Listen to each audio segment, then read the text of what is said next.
समता अमृत और विषमता विष है।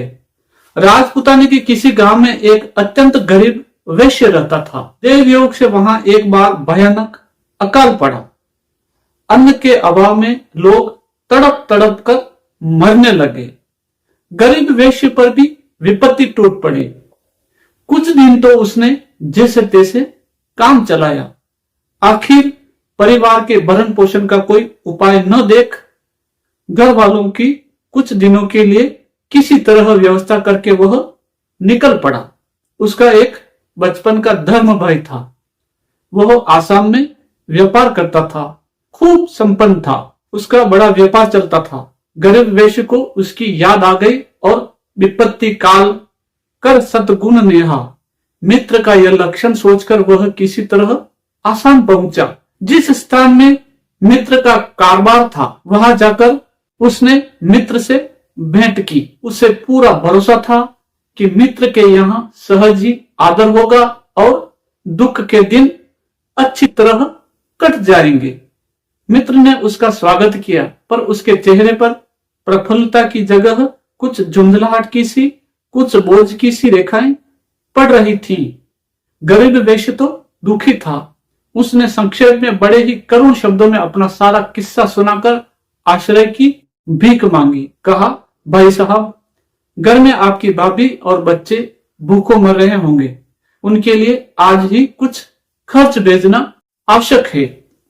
साथ ही मेरे लिए भी ऐसे काम का प्रबंध होना चाहिए जिससे मेरे ये दुख के दिन निकल जाए और बच्चों को प्रति मास कुछ भेजा जा सके। धनी मित्र ने लंबी सांस खींचकर कहा, भाई साहब, बात तो ठीक है, मुझे इस समय आपकी कुछ सेवा करनी भी चाहिए, परंतु मेरे यहाँ न तो इतनी आमदनी है कि मैं आपकी कुछ सहायता कर सकूं और न आजकल कोई काम ही है जो आपको दे सकूं। मूल पूंजी के ब्याज से, मकानों के किराए से और व्यापार की आमदनी से कुल मिलाकर 40-50 हजार रुपए आते होंगे। आप जानते हैं आजकल महंगी है, फिर अपनी इज्जत के अनुसार खर्च भी करना ही पड़ता है। परिवार है, मुनीम गुमास्ते हैं, मुश्किल से काम चलता है। फिर बताइए, आपका और आपके परिवार का भरण पोषण करने की मुझ में कहां शक्ति है। मुझे खेद है, पर बाध्य होकर कहना ही पड़ता है कि मुझसे इस समय कुछ भी नहीं बन पड़ेगा। आप कोई दूसरा रास्ता सोचे। गरीब वैश्य ने उदास होकर कहा, भाई साहब, मैं तो यहाँ किसी को जानता भी नहीं, केवल आपके ही भरोसे आया हूँ। फिर मेरा खर्च ही कौन सा भारी है। 50 रुपए इस समय राजपूता ने बेच दिए जाए और फिर 50-60 रुपए मासिक की मजदूरी का काम मुझे मिल जाए तो काम चल जाएगा। कुछ मेरे खर्च में लग जाएगा, बचेगा सो बाल बच्चों के लिए बेच दूंगा।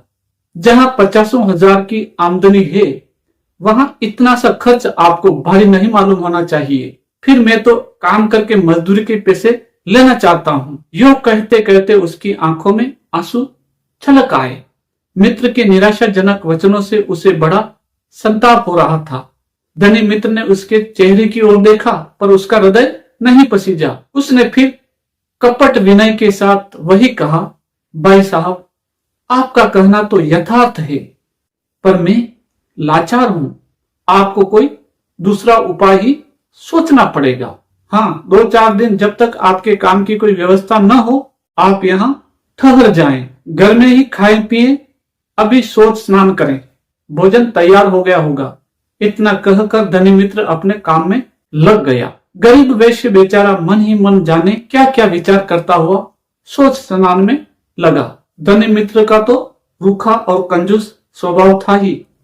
उसकी पत्नी उससे भी बढ़कर थी। उसे कोई दूसरा सुहाता ही नहीं था। पति तो सभ्यतावश कहीं कहीं कुछ सह भी लेता था, परंतु पत्नी तो पति को भी फटकार देती थी। घर पर आए हुए बचपन के परिचित मित्र को सभ्यतावश भोजन कराना ही होगा। उसने अंदर जाकर पत्नी से कहा, राजपुताने से मेरे एक पुराने धर्म भाई आए हैं, उन्हें भोजन कराना है। जहां तक हो सके उनके लिए अच्छी चीजें बनाकर आदर पूर्वक खिलाना चाहिए। मित्र हैं, फिर अतिथि हैं, परंपरा से अतिथि सत्कार की बातें सुनी हुई थी। पत्नी झुंझला न उठे, इसलिए उसने यह दलील भी सामने रख दी, किंतु उस पर इसका कोई प्रभाव नहीं पड़ता।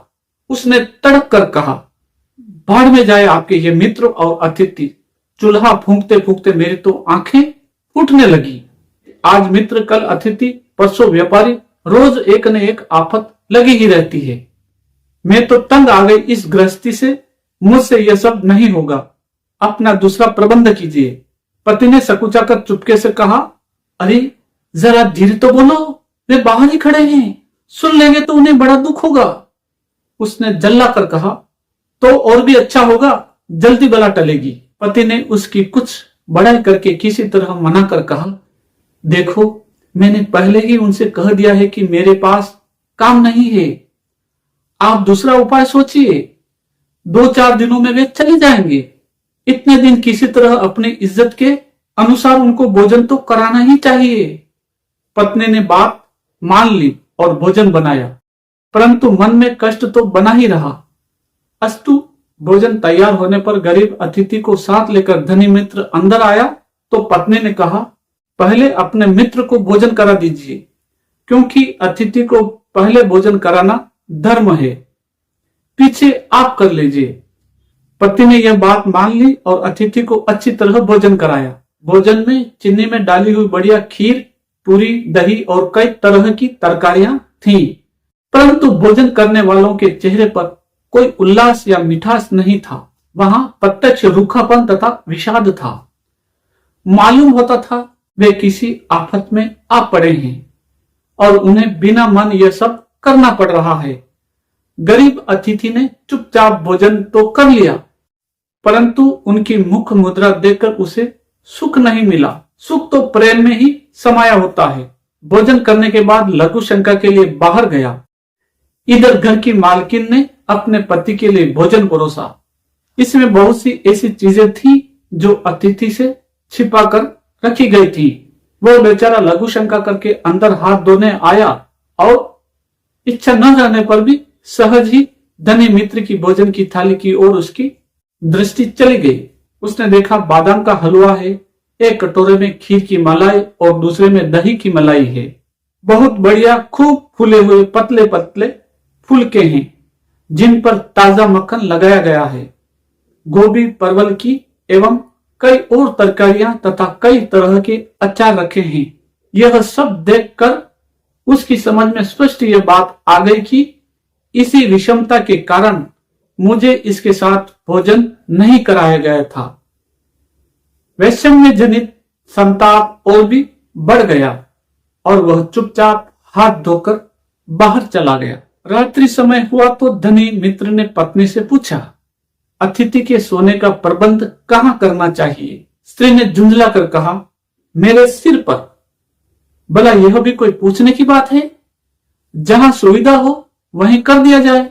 घर में आकर तो वह सोने से रहा। पति ने कहा, अच्छी बात है, बाहर गद्दी में वे सो जाएंगे, पर वहां मच्छर बहुत ज्यादा है, बेचारे को नींद नहीं आएगी।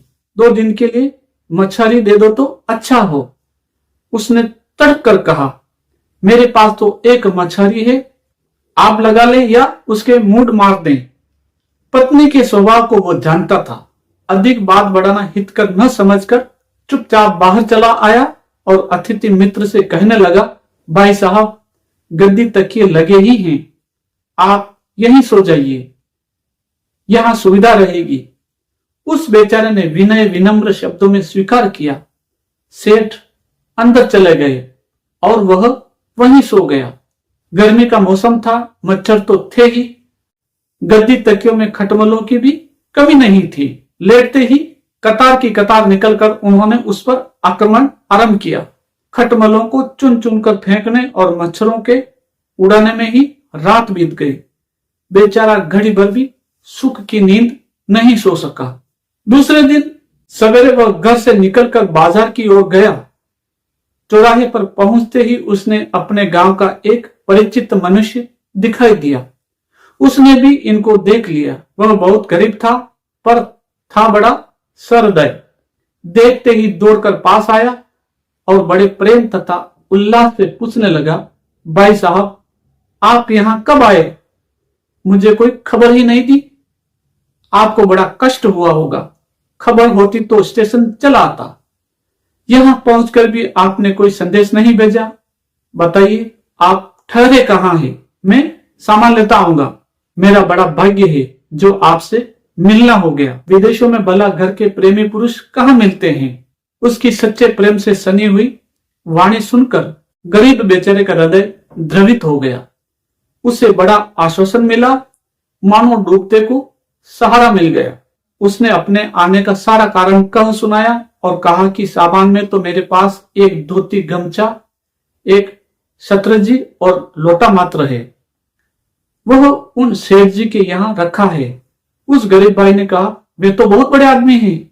यदि आप मुझे अपना मानते हो तो आपको अपने घर पर आ जाना चाहिए। घर में आराम से रहिए। जो कुछ रूखा सूखा घर में बनता है आनंद से खाइए। मैं फूटकर चीजों की खरीद बिक्री का काम करता हूँ। 2 रुपए रोज कमा लेता हूँ। अकेला हूँ। आप रहेंगे तो हम लोग 2 हो जाएंगे। दुगुना काम होगा तो आमदनी भी 2-2.5 गुनी होने लगेगी। मेहनत और सच्चाई का काम है। जितनी मेहनत उतनी बरकत। 50 रुपए मासिक तो आप घर भेज ही देंगे। अधिक के लिए भी कोशिश की जाएगी। आप घबराएं नहीं। भगवान गरीबों की सुनेगा ही। 50 रुपए तो मेरे पास पहले के रखे हैं। इन्हें तो आज ही घर भेज दें। यूं कहकर वह उसे अपने घर ले गया। छोटा सा टीन से छाया मिट्टी का घर था, साफ सुथरा। उसमें बाहर छोटी सी दुकान थी। जाते ही उसने 50 रुपए निकाले और उनका तुरंत मनी ऑर्डर कर दिया। उस समय बेचारे अकाल पीड़ित को कितना सुख और आश्वासन मिला, यह कहा नहीं जा सकता। फिर वह गरीब दुकानदार सेठ के यहाँ जाकर उसका सामान ले आया। घर लौटने पर उसने अपनी पत्नी से कहा, अपने देश के एक सज्जन आए हैं, अपने परिचित भी हैं, उनके लिए भोजन बनाओ। साध्वी पत्नी ने प्रसन्न होकर कहा, बड़े भाग्य हैं हमारे जो आज अपने देश के सज्जन आए हैं। हम लोग भी धन्य हैं जो भगवान ने हमें ऐसा सुअवसर दिया। उसने बड़े प्रेम से रसोई तैयार की। उस समय चावल सस्ते थे। मोटे चावल बने। मामूली पत्तियों की तरकारी, रूखी जौ चने की रोटियां और मट्ठा। घरवाली ने दोनों को बड़े आदर के साथ बिना किसी भेद के समान भाव से भोजन कराया। बल्कि अतिथि को बार बार बड़े प्रेम से आग्रह करके वह परोस रही थी। आज उसे भोजन करने में बड़ी तृप्ति मिली, बड़ा सुख मिला। प्रेम की सूखी रोटी में जो आनंद है, प्रेम रहित मेवा मिष्टा में वह कदापि नहीं है। खा पीकर दोनों दुकान का काम देखने लगे। रात को अपने सामान्य अतिथि के सोने के लिए उस गरीब दुकानदार ने एक मुंज की बुनी पुरानी चारपाई जो उसने 3 रुपए में खरीदी थी डाल दी। उस पर टाट के बोरे बिछा दिए। मच्छरों से बचने के लिए उसकी स्त्री ने अपने महीन मलमल की पुरानी ओढ़नी 4 बांस की पट्टियां खड़ी करके उन पर तान दी। अकाल पीड़ित भाई की पहली रात की नींद थी ही। चारपाई पर लेटते ही उसे गाढ़ी नींद आ गई। रात भर वह बड़े सुख से सोया। सारी थकावट दूर हो गई। 3-4 दिनों के बाद एक दिन रात में धनी मित्र के साथ अकाल पीड़ित भाई की भेंट हो गई। धनी मित्र ने सभ्यता से पूछा, क्यों कहीं काम की व्यवस्था हुई? कहाँ रहते हैं? खाने पीने को मिल रहा है ना? उसने कहा, बहुत अच्छी व्यवस्था हो गई है। मैं अपने देश के अमुक दुकानदार भाई के घर में रहता हूँ। पति पत्नी दोनों बड़े ही सज्जन है। दुकान में मेरा आधा हिस्सा कर दिया है। 50 रुपए तो उसी दिन घर भिजवा दिए और भविष्य के लिए यह आश्वासन दिया कि भोजन की तो कोई बात ही नहीं, घर में एक साथ करेंगे ही। कम से कम 50 रुपए प्रति मास बाल बच्चों के लिए घर भेज दिए जाएंगे। खाने पीने की भी बड़ी अच्छी व्यवस्था है। उनके यहाँ अमृत तुल्य भोजन करके मुझे बड़ी ही तृप्ति मिलती है। उनका इतना ऊंचा प्रेम भरा समता व्यवहार है कि मैं तो उसे जीवन भर भूल नहीं सकता। उसकी इन बातों को सुनकर मानो सेठ के घरों पर कुछ ठेसी लगी, पर सच्ची बात थी। उसे अपने बर्ताव का पूरा पता था, बोलता भी क्या। एक बात सूझी, उसे बड़ा गर्व था कि हमारे घर बड़ा बढ़िया भोजन बनता है। बढ़िया सजा सजाया मकान है। गद्दी, तकिए, झाड़ू फानूस लगे हैं। उस गरीब के यहाँ ऐसी चीजें कहाँ से होंगी? अतः उसने अपनी बात ऊंची रखने तथा उस गरीब दुकानदार की निंदा करने की इच्छा से कहा, वहां आपको भोजन क्या मिला होगा? वही मोटे चावल, रूखी सूखी रोटी, घास पात की तरकारी और सोने की खाली जमीन, या बहुत हुआ तो कोई पुरानी चारपाई मिली होगी। उस कंगाल के यहाँ और रखा ही क्या है? यहाँ के बढ़िया भोजन और सजे सजाए हुए घर को छोड़कर आप वहां गए। अब तो मन में पछताते होंगे। उसने हंसकर कहा, भाई साहब, आप अपने घर में बड़े धनी हैं। आपके यहाँ गद्दे तकिए हैं, झाड़ू फानूस लगे हैं, सजा सजाया मकान है। मेरे लिए तो ये सब विष के समान हुए। बढ़िया भोजन भी बनता है, परंतु मुझे इससे क्या? आपके यहाँ मुझे न तो खाने का सुख मिला और न सोने का ही। मैं तो खटमल मच्छरों से तंग आ गया। रात भर नींद नहीं आई। मेरे लिए तो वह मूंज की चारपाई, टाट का बिछोना और पुरानी ओढ़नी की मच्छरी ही परम सुखप्रद है, जिनसे मैं रात को बड़े सुख से सोता हूं। भोजन की तो मैं क्या कहूं? वहां मुझे उन मोटे चावलों, रूखी रोटियों और पत्ती की तरकारी में जैसा सुख मिलता है, वैसा कहीं नहीं मिला। आपका भोजन तो विषवत था और उसका साक्षात अमृत के सदृश है। आप लोगों के मन में बोध सा था। आप मेरे आने को आफत मानते थे और मन में विषमता भरी थी। महात्मा लोग कहा करते हैं कि विषमता ही विष है और समता ही अमृत है। अतः आपके मेवा मिष्ठान भी विषमता के कारण विष तुल्य थे और उसके रूखे सूखे भोजन में समता होने से वह अमृत के तुल्य है। इतना ही नहीं, उसका बर्ताव अमृत के समान है। आपके पास लाखों रुपए हैं और लाखों की ही आमदनी है। आप मेरे बचपन के धर्म भाई भी हैं, पर आपने मेरे भूख से बिल बिलाते बच्चों के लिए न तो कुछ भेजना स्वीकार किया और न मेरे लिए 50-60 रुपए वेतन की नौकरी ही दी।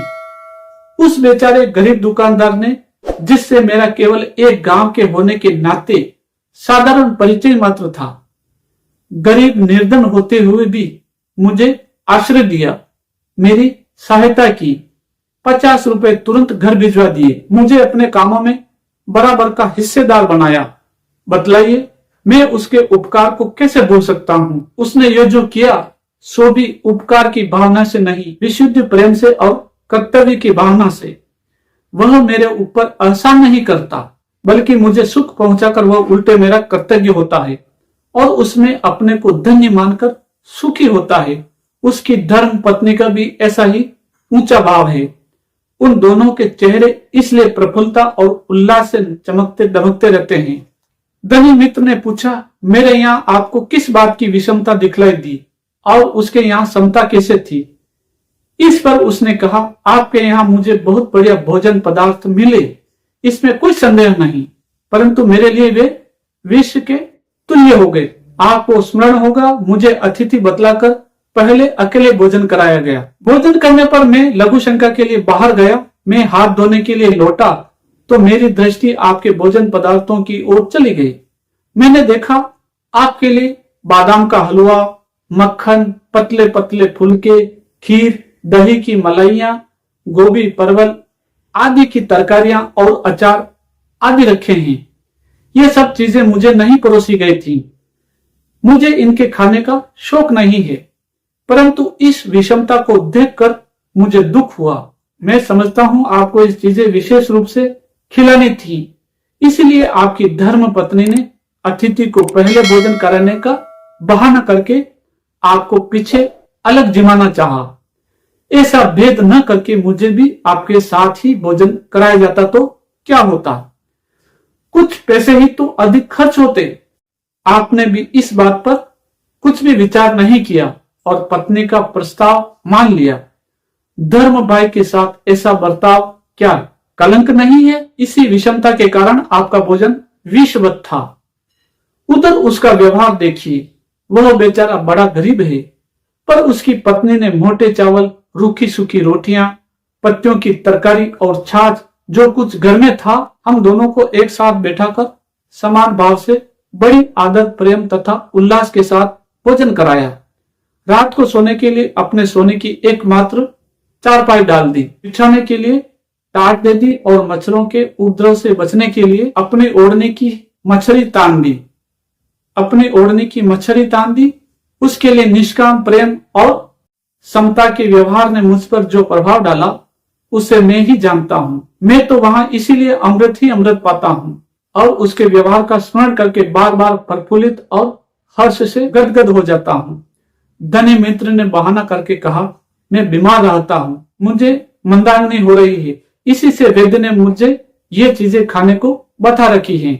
इस पर उसने कहा कि प्रथम तो मंदाग्नि की बीमारी में ये चीजें खाने को दी नहीं जाती और यदि ऐसा हो भी तो मुझे भी वे चीजें परोसी जाती तो क्या हानि थी। धनी मित्र के पास कोई उत्तर नहीं था। वह अत्यंत लज्जित होकर अपने व्यवहार विषमता तथा प्रेमहीनता के लिए मन ही मन पछताने लगा और सिर नीचा करके वहां से चल दिया। यह एक कल्पित दृष्टांत है। इससे हमको यह सीखना चाहिए कि सबके साथ प्रेम और विनय से युक्त त्याग और उदारता का बर्ताव करें। खान पान आदि व्यवहार में पूर्ण समता रखें। इसका यह अर्थ नहीं कि विधर्मी और विजातीय पुरुषों के साथ एक पंक्ति में बैठकर उन जैसा ही निषिद्ध आहार करें।